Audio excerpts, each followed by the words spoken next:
યુરિયાની કાળાબજારી મામલે રાજ્ય સરકારે મહત્વનો નિર્ણય લીધો। કાળાબજારી અટકાવવા જિલ્લા કક્ષાએ કમિટીની રચના કરવામાં આવી।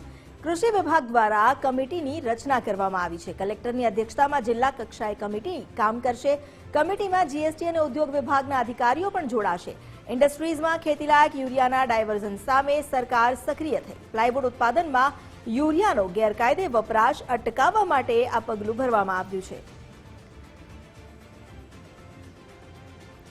વધુ જાણકારી આપી રહ્યા છે સંવાદદાતા નિકુંજ જાની। નિકુંજ, ફરી એકવાર યુરિયાના ગેરકાયદે વપરાશને અટકાવવા માટે આ પગલાં લેવામાં આવ્યા છે। શું જાહેરાત કરાઈ છે? એ પ્રકારની બાબતો ધ્યાનમાં આવી છે અમિતા કે ખેતી લાયક જે યુરિયા છે તેનું ડાયવર્ઝન થઈ રહ્યું છે ઉદ્યોગોની અંદર।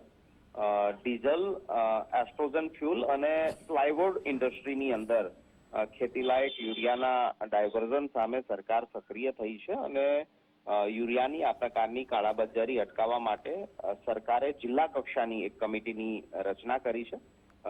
મહત્વનું છે કે કૃષિ વિભાગ દ્વારા આ કમિટીની રચના કરવામાં આવી છે, જેમાં જિલ્લા કક્ષાએ કલેક્ટરની અધ્યક્ષતામાં આ કમિટી રહેશે। જિલ્લા કક્ષાના જીએસટી અધિકારી અને ઉદ્યોગ વિભાગના અધિકારીઓ પણ આ સમિતિની અંદર સામેલ હશે અને યુરિયાનું અન્ય ક્ષેત્રની અંદર એટલે કે કૃષિ સિવાયના સેક્ટરોની અંદર જે ડાયવર્ઝન થાય છે એટલે કે ત્યાં જે વેચાણ થાય છે તેને અટકાવવાની કામગીરી આ કમિટી જે છે તેના દ્વારા કરવામાં આવશે। જી, આભાર આપનો જાણકારી આપવા માટે।